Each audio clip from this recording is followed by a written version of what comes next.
Hello out there. Time for another movie retrospective. We're doing a good one today. We always do good ones, don't we? Yeah. Well, it's always good in some way or another. This is the 2002 British werewolf flick, Dog Soldiers. Yeah. I'd never seen this one. Fucking love this movie. Yeah. I'd never seen this one. Jenny showed it to me. It's kind of like the British Predator. It is. It does have a very similar kind of setup. Yeah. Bunch of British air assault guys. They're on a training mission. They got their blanket adapters on. They're with a little Enfield bullpups that they're carrying, and they go out. Where is it? Scotland, I think. It's actually supposed to be the Scottish Highlands. Yes. Okay, so it's supposed to be up in Scotland. That's not where they filmed it, but that's what it. They're doing some field training, and they get attacked by werewolves. It's kind of like Predator. It reminds me of Predator because everybody in this movie is at least competent. Yeah. You don't have any, screaming teenagers or incompetent people. It's all pretty competent soldiers. And one thing leads to another, and they find out that the SAS was out there. I guess it's SAS. Yes, it is. And the SAS got wiped out, and they picked up some of the SAS's weapons and picked up the mission to try to fight these damn werewolves. It's pretty cool. Lots of cool guns, lots of cool equipment. Very similar to this. It's kind of the British. Their equipment always kind of reminded me of American equipment. This movie, I'm looking at it, and the equipment that they're wearing really kind of reminds me of what I was wearing in the Army back in the '90s. The weapons are pretty cool. They end up finding cool MP5s and FAL based rifles, FAL rifles, and shotguns and shit like that. It's pretty cool. Pretty cool. Yeah. They basically kind of have a big standoff. It's almost kind of like the Alamo, where they're inside a house trying to fend off an attack from a bunch of these werewolves. Yeah, this is a totally badass werewolf flick. And I mean, there's not I guess werewolf movies are not as well represented in the horror genre as say vampire movies or zombie movies, of which there are 40 bajillion. You could say that there's that one. What's the one with the zombies versus, or is it vampires versus werewolves? There was that whole series. Oh yeah, Underworld. Was that Underworld? Would probably be the best. And I guess Twilight had werewolves in it, but that's not really a horror movie, so let's not talk about that. The Howling, the first Howling was okay. I was going to say that, of the kind of few werewolves, because it seems like werewolves kind of get the short end of the stick a little bit. Of the few werewolf movies that there are in the horror genre, there are very few that are actually any good. Yeah. American Werewolf in London, obviously. I would call the first Howling is very good. Ginger Snaps is very good, which came out the same year as this, or the year before. But had kind of a different take on it. Yeah. But other than that, there's really not that many good ones. But this one is a really, really good one. The werewolves themselves kind of reminded me of The Howling. I mean, there's no CG. Yeah. These are actual costumes, but they're really well done. The faces are animatronic on them, and the guys are really fucking tall because they have, I guess fake legs or fake feet, like stilts. Yeah, they're like stilts. Stilts, but they're articulated, so they can kind of jump and run around. And they had some acrobats. Yeah, dancers. They got all dancers for the werewolves. Playing the werewolves, and they're, it's pretty cool. Pretty cool. They look good. Yeah, I mean, better than CG. For a movie as low budget as this is, I believe it was made for about $2 million. And this was actually, as most people might know, this was Neil Marshall's first full-length feature. Now, he obviously went on to much greater things. He did The Descent, which is also a fantastic fucking movie. Yeah. He also did one called Doomsday, which I haven't seen. I believe he's gone on now to direct some Game of Thrones episodes, so he did he did really good with his career later on. But like I said, this was his first full-length feature. Before this, he had done a short film called Combat, which has a couple of the same actors in it that are in this. But he had been working on this script since the mid-90s, I think, 1996, the first version of it. And he had the whole idea where he's I want a whole bunch of elite soldiers fighting werewolves. Yeah. But it took so long to get made because, whatever, funding and all this other kind of stuff. And, but what he did with this now, because here's the thing. This did not get a theatrical release in the United States, which is criminal. Yeah. But, it got a theatrical run in the U.S. and in some other countries in Europe, and it actually did pretty well. Like I said, it only cost $2 million to make, so it made more than twice its budget back. Yeah, you can't tell that this is $2 million. It looks like more, but It does, but it just goes to show, and we talk about this a lot, if you know what you're doing and you're competent, and you get a good crew and you have a good story and good actors and stuff like that, you don't need a lot of money to make a good movie. Well, I think it might have been about this. That's probably about what it cost to make Predator, actually. Yeah. And Predator. Although this was many years later. This is many years later, but Predator really carved out a fantastic franchise for itself, just on the back of a cheap but very strong movie. Yeah. A lot of what made Predator great was the damn monster. And the actors, of course, and it was just the whole tale altogether, the score and everything. And this movie kind of reminds me of that. Yeah, because I mean, the werewolves, the way they look, it looks as good as that first Predator. Yeah, and then there's many of them in this. Was probably about 6, 7 of them.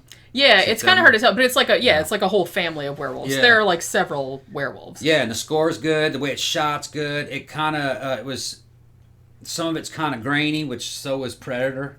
Yeah. Because the kind of film that it was shot on. Yeah, it was shot on 16 millimeter, which was cheaper at the time, You're which right. is why, even if it did get a Blu-ray release from Shout Factory in 2015, I believe, but it's never going to look like crisp and HD and everything like that. But some people might bitch about that, but I think that contributes to the way that, because the film looks like kind of older than 2002 because it was shot on older film stock. It's kind of a throwback kind of feel to it, kind of like I said, in the way Predator was, and maybe like Alien 2 or like Aliens, kind of like that.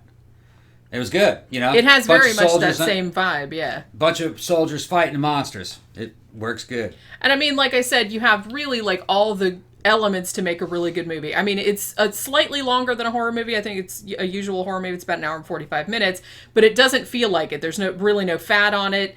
But the thing that is really one of the best things about it, other than the werewolves, which look amazing, like I said, there's no CGI in this at all. They're all dancers, and they all have full body prosthetics and these huge, like really awesome looking werewolf heads that have like servos and other like electronics in there.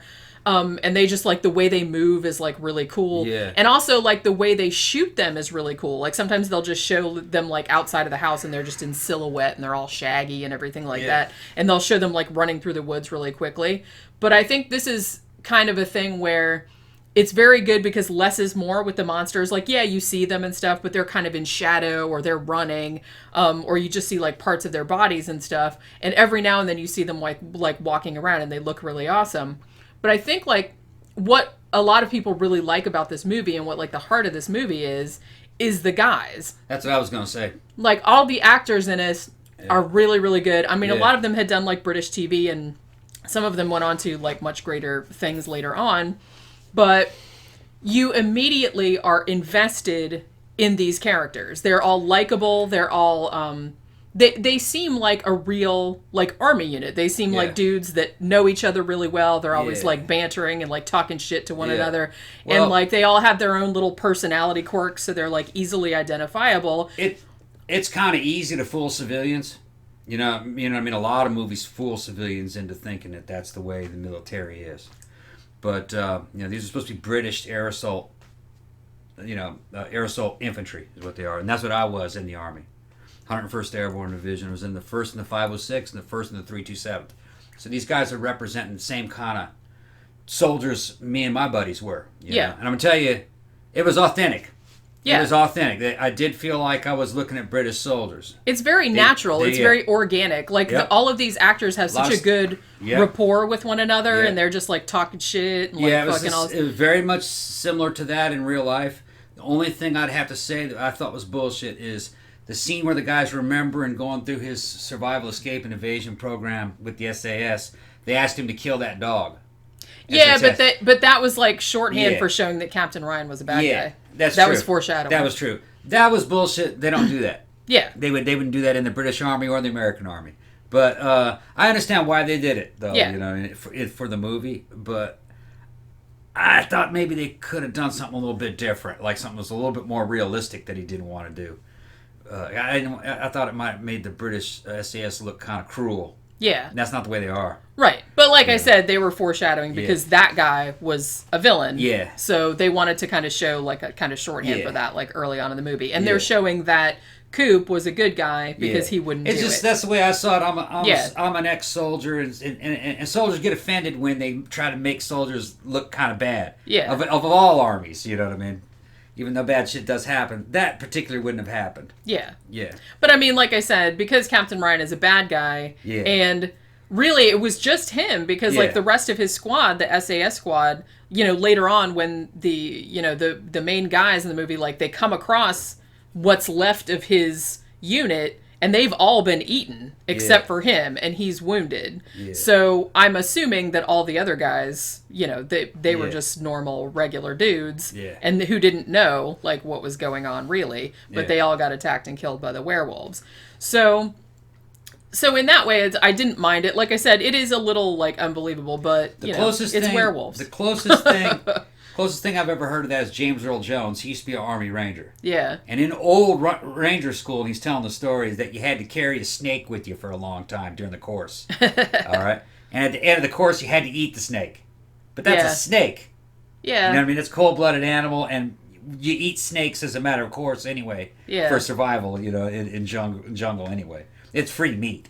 Still, though. It tastes good. You know me, it's like if I had to carry a snake with me the whole time, I would get attached to the snake and I wouldn't want to hurt it. Well, you're carrying the snake, I guess, for food, but they don't tell you that it's food. They don't tell you. They don't tell you that it's food, yeah. So you, like, start naming it. I guess like, so. He's your little buddy and everything, and they're like, oh, now you gotta kill it, and you're like, oh, man. Yeah. But slithery. That's according to James Earl Jones. I love him so much. So it's which kind of sounds like something they'd do back in the 60s in Ranger School. Yeah. That does kind of sound like something. Yeah, like I said, shooting a dog is a little unbelievable. But like I said, they were trying to show that he was like a bad guy. Because you find out later on, and this is something that I guess like in the original versions of the script, like there was kind of this subplot where, because, you know, once the army unit like starts getting attacked by the werewolves, they get attacked and then they get picked up by this woman named Megan, who turns out as a zoologist, and she takes them to like this this really remote like farmhouse like out in the fucking, like I said, it's supposed to be the Scottish Highlands, but it was actually filmed in Luxembourg, actually on the land of the Duke of Luxembourg, who let them film on their land because they got like tax breaks and stuff. So she takes them there, and it's kind of a thing where when they bring Captain Ryan there because he's wounded. He was the only SAS guy that was left. All the other ones got eaten by werewolves because there's like gore all over the forest and everything. And there's kind of a couple moments in there where Megan and Captain Ryan like look at each other like they know each other, or there's some shit going on. And then it turns out, like as the story goes on, that Captain Ryan and his SAS unit, they were supposed to go out there and capture one of the werewolves alive because, the government wanted to like look into using them as a weapon or something like that. So, and I think the implication too is that the army unit that's like at the center of the movie, I think they were supposed to be like the bait, like to draw the werewolves out. You know what I mean? So, which they didn't know, like they didn't tell them like what this mission was, because I think there's like some conversation between them at the beginning. They're like, the one guy was pissed that he was missing the, England versus Germany soccer match, which is a big deal if you're like from over there. That's like, you know what I mean? England versus Germany. That's like a huge, matchup. But so he was pissed about that. And he's like, they didn't even tell us like what this mission was. We're just like supposed to be out here and doing this, that, and the other. It was supposed to be like some kind of capture the flags, that type of thing. But it turned out that they had been sent out there on purpose to draw the werewolves out so that the SAS team could capture one, alive. So you find that out later on. And like I said, there's some shit going on with like Megan too. So you're kind of like led to believe that Megan and Captain Ryan have spoken before, and that like either she was part of the plan or she knew about the plan, because she says she's been studying the werewolves and she lives out there. And then later on, like near the end of the movie, you find out, spoiler alert, that she is a werewolf too. Although it's not real clear when she becomes a werewolf. I don't know if she's been a werewolf the whole time, because she didn't wolf out with the rest of the family. Yeah. Because, by the way, that's who lives in this farmhouse, is the family that are werewolves. So I don't know, because there is one point in the movie where she like cuts her hand, and they kind of make this big deal about like showing it and everything. And I always kind of wonder if she like got werewolf. Because what that was supposed to be was there was supposed to be a sequel to this, and they kept talking about it like for ages and ages. It was supposed to be called Fresh Meat, I think. Yeah.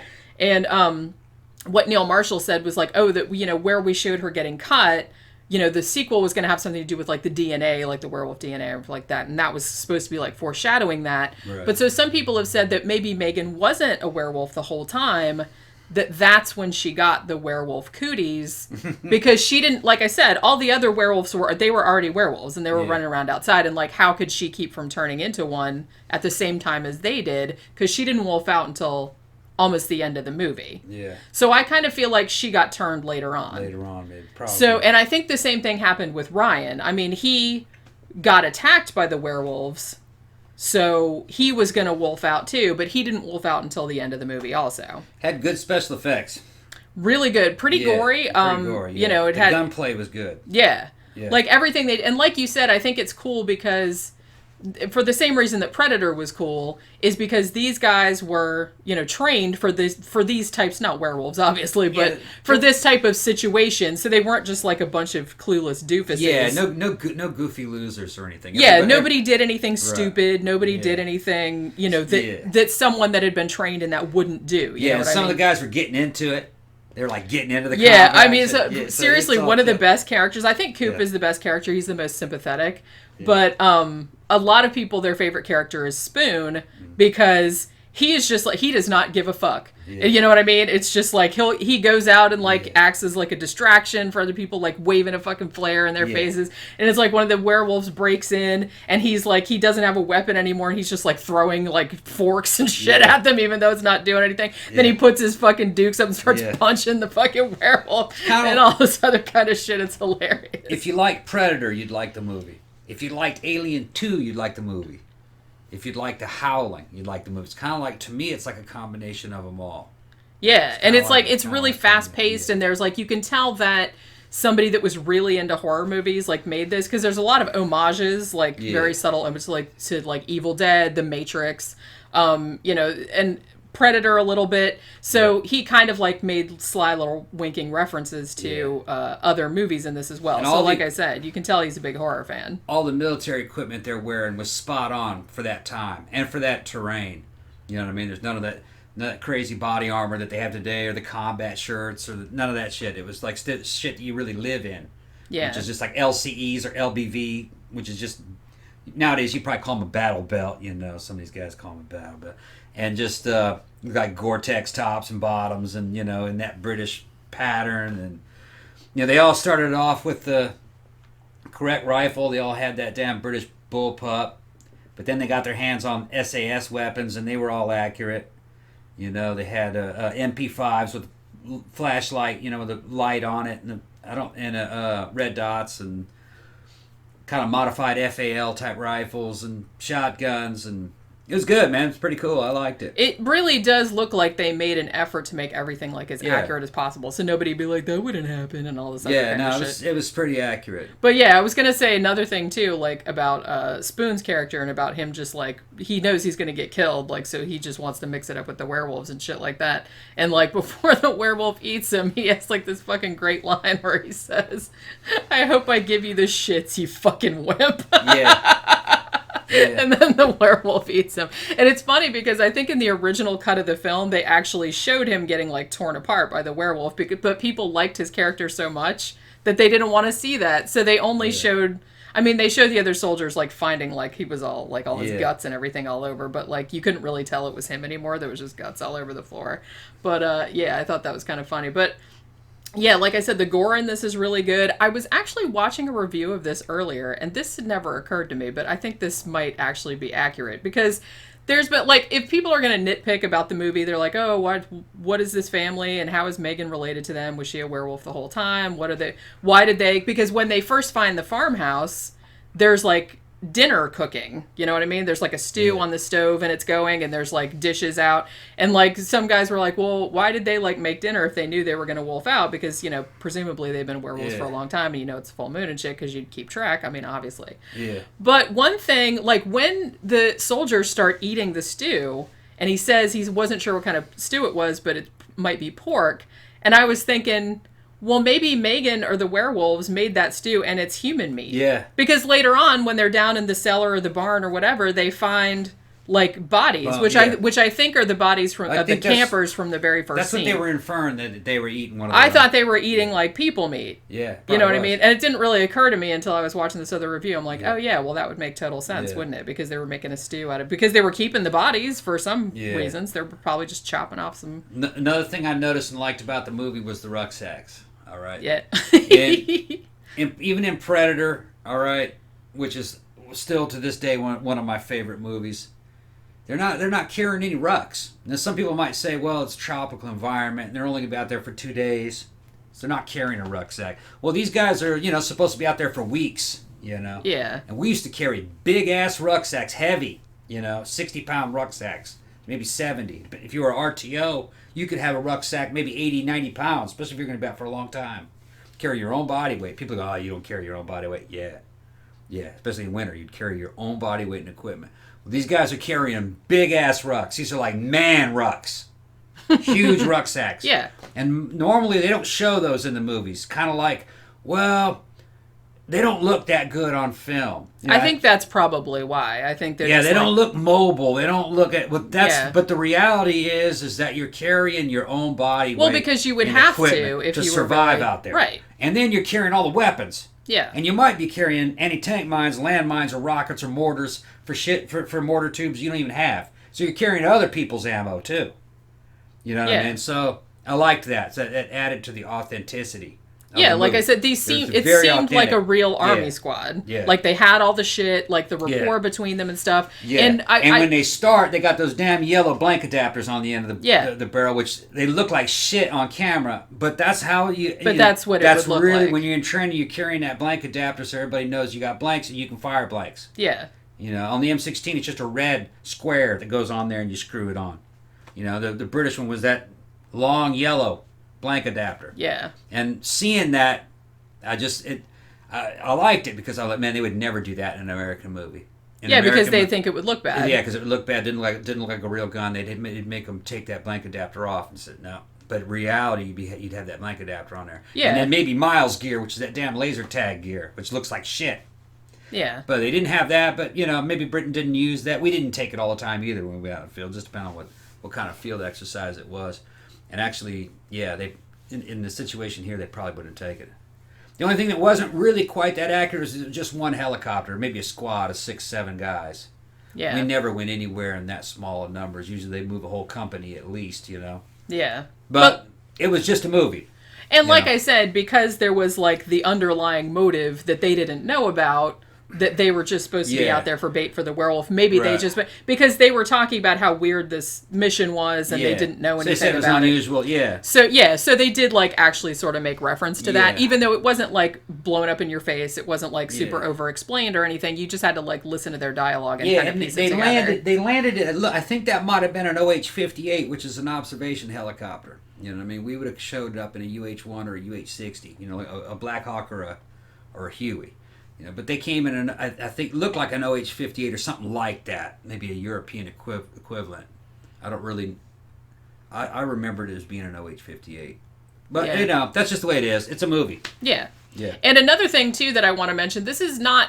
I'm not going to call this a horror comedy by any stretch of the imagination, but... There is, like, a lot of humor, like, threaded throughout it. Like, just... Most of the humor comes from the interactions of the characters with one another and, like, some of the shit that happens, like, when the werewolves start attacking. Like, there's, like, a really funny scene where the werewolf's, like, big claw, like, comes in through the mail slot or whatever, and the guy starts wailing on it with a hammer because that's, like, all he's got and shit like that. Yeah. So, there's a lot of that, too, even though it's not, like, a comedy per se, but there is, like, a lot of comedy threaded throughout it, which is... actually really well done and like really organically done. And Infantry Squad's got a lot of comedy running through it anyway. Yeah. In real life. Yeah. Dudes fucking with each other constantly and talking shit. Yeah, and that's exactly where the humor comes from. Yeah. And I think that's really good because it doesn't seem like it's shoehorned in. It doesn't seem like, oh, here's some humor to relieve the tension or anything like that. It just seems like... Yeah, soldiers do that automatically. It seems like a very realistic situation. Yeah. That's how people would react because this is kind of a crazy, like, unbelievable situation. In reality, it's a bunch of dudes. They're all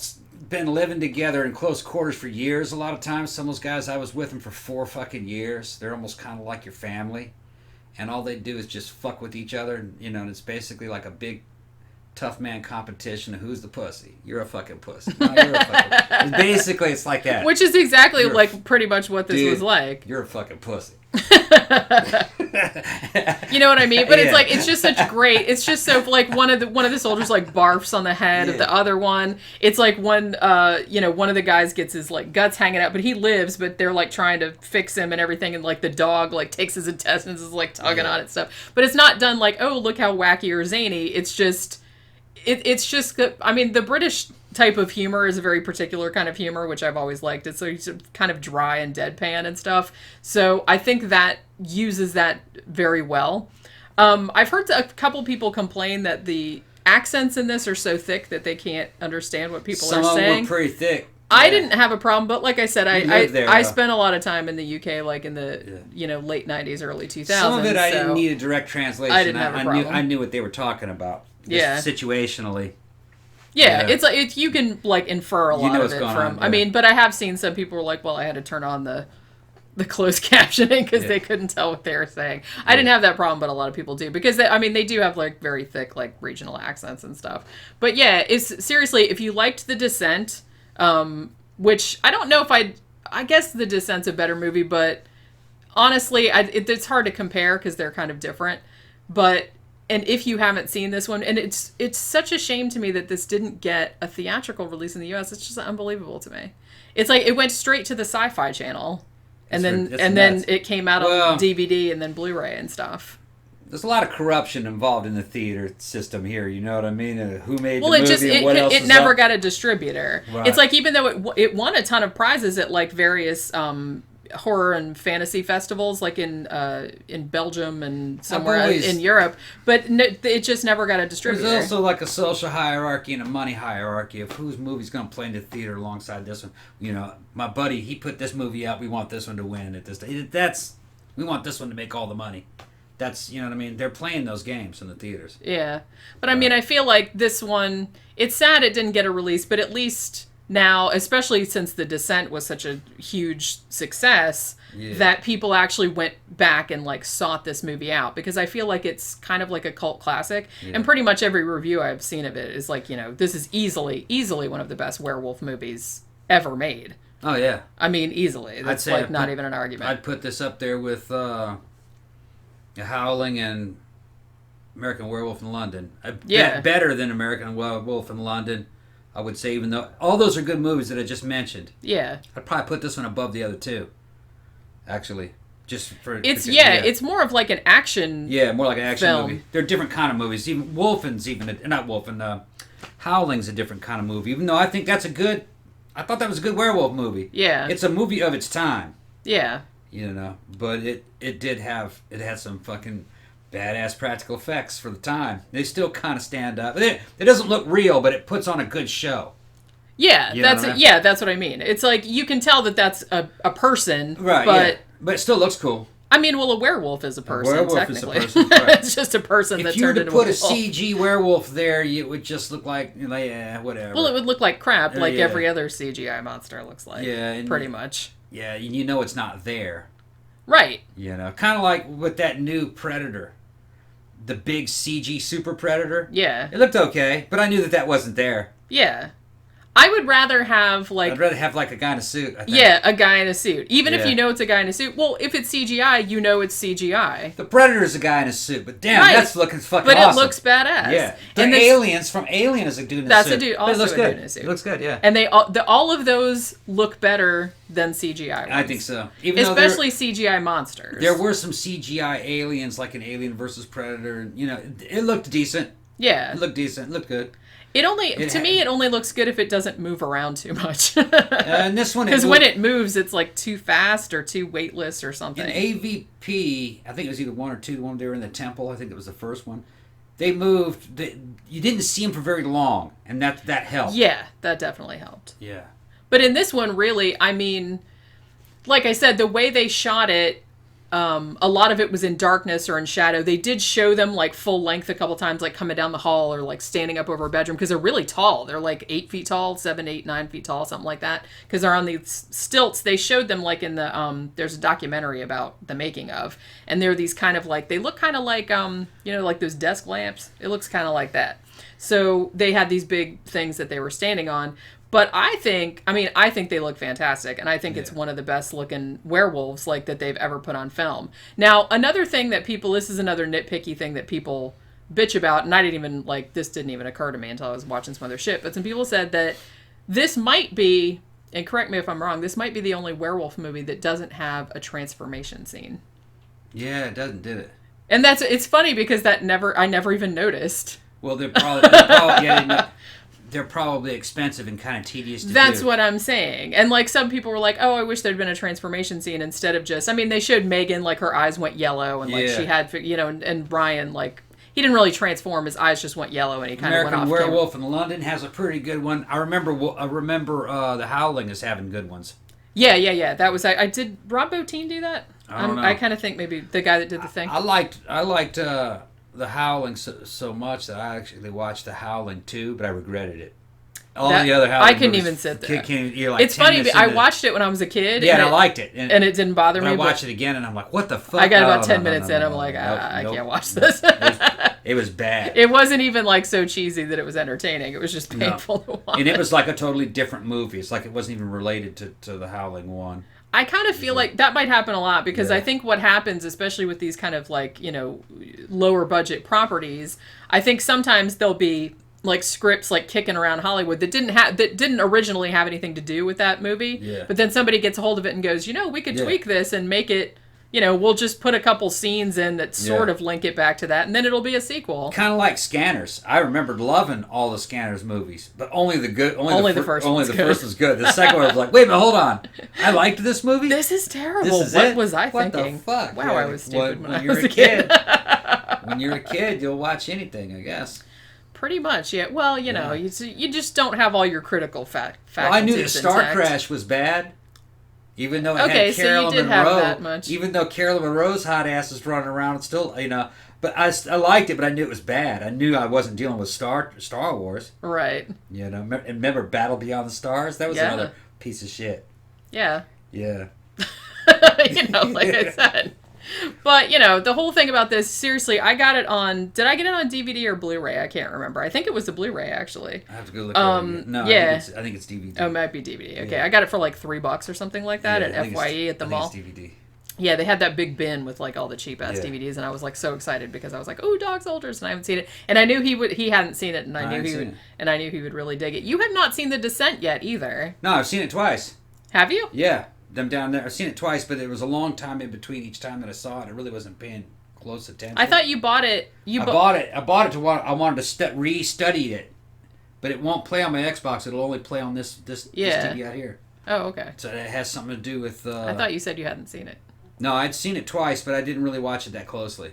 The first time I saw it was on an airplane, and it stressed me the fuck out because I already hate flying. So then I saw that movie again, and I'm like, oh, great. Like, why did I watch this? This one actually interested me more than The Descent.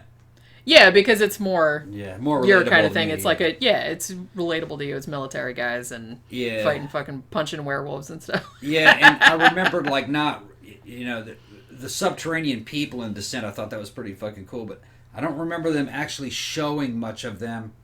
They didn't really seem to have much personality. It was kind of like a zombie.